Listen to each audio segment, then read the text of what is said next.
Hi, friends. Today we are going to read chapters 7 and 8 of Dinosaurs Before Dark. All right, so we will go ahead and get started with chapter 7. Ready, set, go. Run, Annie, run! Cried Jack. Run to the treehouse. Jack and Annie dashed down the hill together. They ran through the tall grass and ferns and past the pteranodon. They scrambled up the rope ladder and tumbled into the treehouse. Annie leaped to the window. It's going away, she said, panting.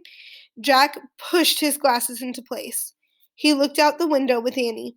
The Tyrannosaurus was wandering off. But then the monster stopped and turned around. Duck, said Jack. The two of them ducked their heads. After a long moment, they peeked out the window again. Coast clear, said Jack. Yay, whispered Annie. We have to get out of here, said Jack. You made a wish before, said Annie. Right, said Jack. He took a deep breath. I wish we could go back to Frog Creek. Nothing happened. I said, I wish, started Jack. Wait, said Annie. You were looking at a picture in the dinosaur book, remember? Oh no, I left the book and my pack on the hill, said Jack. I have to go back. Forget it, said Annie. I can't, said Jack. The book doesn't belong to us. Plus, my notebook with all my notes is in my pack. And my. Okay, said Annie. I'll hurry, said Jack. He climbed quickly down the ladder and leaped to the ground. Jack raced past the pteranodon, through the ferns, through the tall grass, and up the hill. He looked down. His pack was lying on the ground. On top of it was the dinosaur book.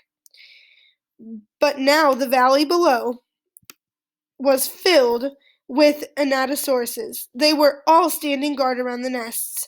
Where had they been? Did fear of the Tyrannosaurus send them home?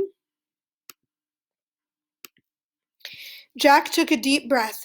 Ready, set, go, he thought. He charged down the hill. He ran to his backpack. He scooped it up. He grabbed the dinosaur book. Jack heard a terrible tuba sound, then another and another. All the anatosauruses were bellowing at him. Jack took off. He raced up to the hilltop. He started down the hill. He stopped. The Tyrannosaurus Rex was back. It was standing between Jack and the treehouse. Chapter 8. A Giant Shadow. Jack jumped behind the magnolia tree. His heart was beating so fast he could hardly think. He peeked out at the giant monster. The horrible-looking creature was opening and closing its huge jaws. Its teeth were as big as steak knives. Don't panic, thought Jack. Think. He peered down at the valley. Good, the duck-billed dinosaurs were sticking close to their nests. Jack looked back at the Tyrannosaurus. Good, the monster still didn't seem to know he was there. Don't panic, think. Think. Maybe there's information in the book. Jack opened the dinosaur book. He found Tyrannosaurus Rex. He read, Tyrannosaurus Rex was one of the largest meat-eating land animals of all time.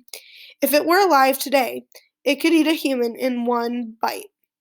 Great, thought Jack. The book was no help at all. Jack tried to think clearly. He couldn't hide on the other side of the hill. The Anatosauruses might stampede. He couldn't run to the treehouse. The Tyrannosaurus might run faster. Maybe he should just wait for the monster to leave. Jack peeked around the tree. The Tyrannosaurus had wandered closer to the hill. Something caught Jack's eye. Annie was coming down the rope ladder. Is she nuts? What is she doing? Jack wondered. Jack watched Annie hop off the ladder. Annie hurried over to the pteranodon. She was talking to him. She was flapping her arms. She pointed at Jack, at the sky, and at the treehouse. She is nuts, thought Jack.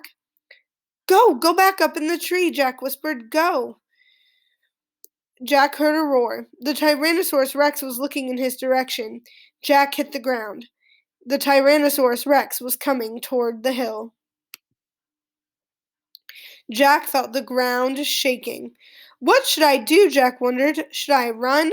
Crawl back into Dinosaur Valley? Climb the magnolia tree? Suddenly, a giant shadow covered Jack. He looked up. The pteranodon was gliding overhead. The giant creature sailed toward the top of the hill. He was heading toward Jack. All right, friends, that is the end of our story for today. Check back in later this week um, to see more. We'll read some more chapters of the story. I hope you enjoyed it. Love and miss you very much. We'll see you soon. Bye.